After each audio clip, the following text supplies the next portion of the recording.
আবার একটা নতুন রেসিপি নিয়ে চলে এসেছি। তো দেখো এখানে নোনা কাঁকড়া আছে, তো নোনা কাঁকড়া এটা আমি কষা করব।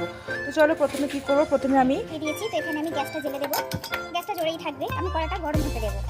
তো দেখো এখানে কড়াটা গরম হয়ে গেছে, ধোঁয়া উঠছে বুঝতে পারছো। এর মধ্যে দিয়ে দেবো তেল। তো তেল দিয়ে দিলাম, দিয়ে আমি তেলটাকে গরম হতে দেবো।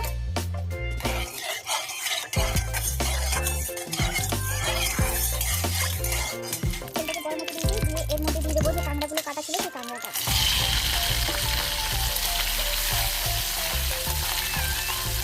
আমি আলাদা করে নুন হলুদ মাখিয়ে নিতে, এর মধ্যে আমি নুন হলুদটা দিয়ে দেবো।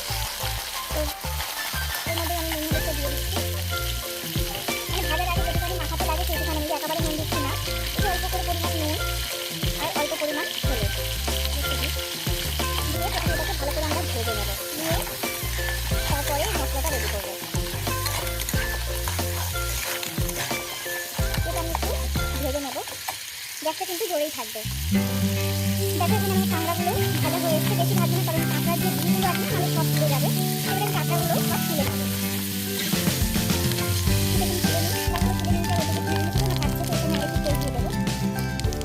তেল দিয়ে দিয়েছি, দিয়ে তেলটাকে আমি গরম হতে দেবো। বেশি গ্যাসটা মিডিয়ামেই রাখবে, কারণ আমি যেগুলো আছে না সব পুড়ে যাবে। তো কাঁকড়া কষা করার জন্য দেখো পেঁয়াজ কুচি, টমেটো কুচি, লঙ্কা, আদা রসুন বাটা আমি মিডিয়ামে করলাম।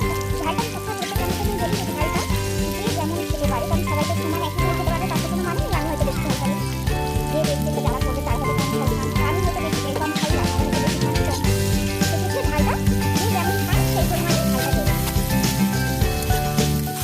এখানে আমি পেঁয়াজটা ভেজে নেবো।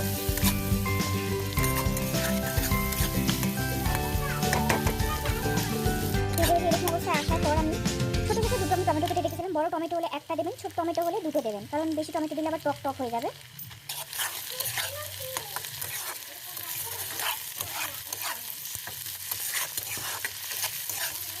এবার কাঁকড়া যদি আপনাদের বেশি হয়, আমার এখানে 3-4টে নোনা কাঁকড়া ছিল, সরি তো সেই অনুযায়ী আমি দিয়েছি। আপনাদের যদি বেশি হয় সেই পরিমাণে এবার মশলাগুলো দেবেন, একই প্রসেসে করবেন, তো খেয়ে দেখবেন। তো আমি এখন একটু চিনি দেবো, এতটা মতো চিনি দেবো, বেশি দেবো না।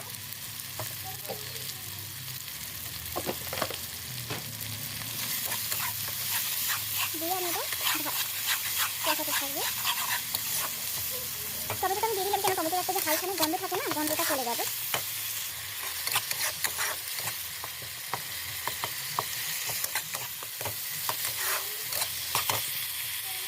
এর মধ্যে দিয়ে দেবো এবারে এই যে আদা রসুন বাটাটা, দিয়ে মশলাটা ভালো করে কষাতে থাকবো।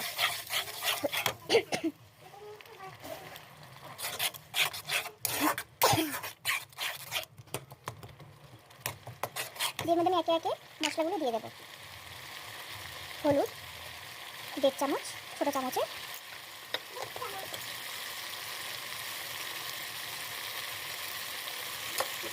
ধনিয়া গুঁড়ো 1 চামচ দিয়ে কষাতে থাকবো।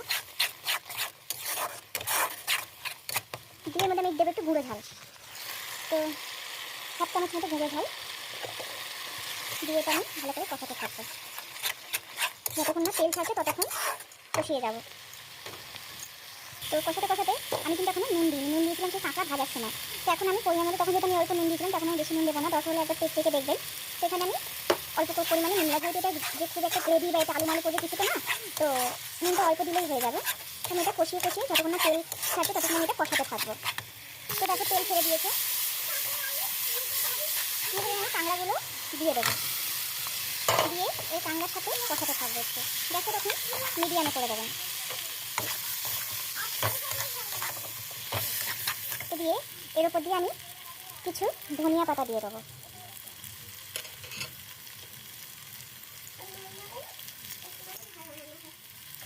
দিয়ে এটাকে আমি এখন আস্তে আস্তে আর 1-2 মিনিটের মতো একটু কষিয়ে নেবো কাঁকড়ার সাথে।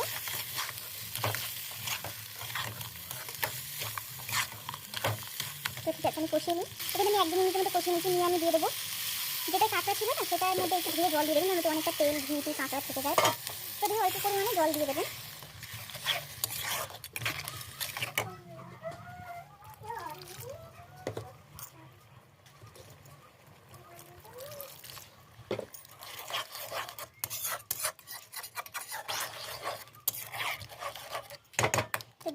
ফুটতে দেবো। তো দেখো এখানে ফুটে গেছে। মাঝে মাঝে একটু নেড়ে দেবে, কারণ কাঁকড়া তো ঘিগুলো তলে নালে বসে যাবে। তো দেখো এরকম অবস্থায়, ওপর দিয়ে দেখো বুঝতেই পারছো তেল ছেড়ে ছেড়ে দিয়েছে। তো এরকম অবস্থায় এসে আমি একটু গ্যাসটা জোরে দিয়ে দেবো, দিয়ে আরেকটু ফুটিয়ে আমি গ্যাসটা বন্ধ করে দেবো। যদি মনে করো যে আমি একটু গ্রেভি খাবো, তো এরকম অবস্থায় গ্যাসটা বন্ধ করে দিতে পারো। আমার মনে হচ্ছে যে আরেকটু গ্রেভিটা শুকনো করবো, তো আমি যেন গ্যাসটা একটু জোরে দিয়ে দিয়েছি, দিয়ে আরেকটু ফুটিয়ে নেবো, নিয়ে আমি এবারে গ্যাসটা বন্ধ করে দেবো। এরকম অবস্থা আসলেই এটা পুরো রেডি। এটা কাঁকড়া কষা বলতে পারো, কাইও বলতে পারো, যেটা ইচ্ছা বলতে পারো। তো দেখছো ওপর দিয়ে কিন্তু তেল ছেড়ে দিয়েছে।